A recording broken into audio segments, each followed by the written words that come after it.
You know, we're not a team that's just going to roll over, especially with Matt as your captain. You don't just roll over and give up on a season. Although they sit 6 points out of 8th place, the Leafs are running out of real estate. With only 17 games left on the sched, the task is monumental. Yeah, it's big. There's no question about it. So we'll win as many as we can possibly can here and hope that. I think the head-to-head games with the teams we're chasing have become just so much more critical. Yeah, it's not going to be easy. You know, we know we're going to have to win a lot of games, but we can't look too far ahead.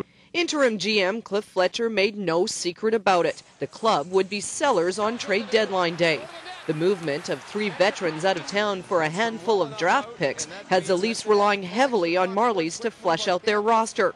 But it's the veterans who will be called upon heavily as they make the push.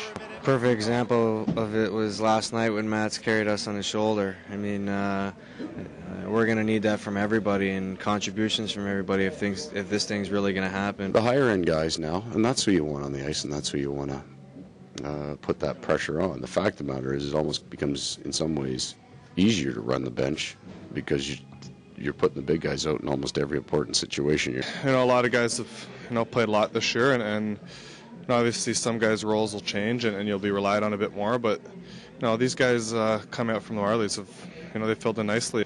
Just to give you an example of how hard this quest will be, take for example Buffalo, who currently holds down 8th place.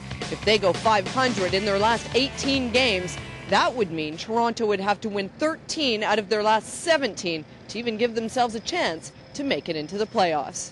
Sherry Ford, TSN, Tampa Bay, Florida.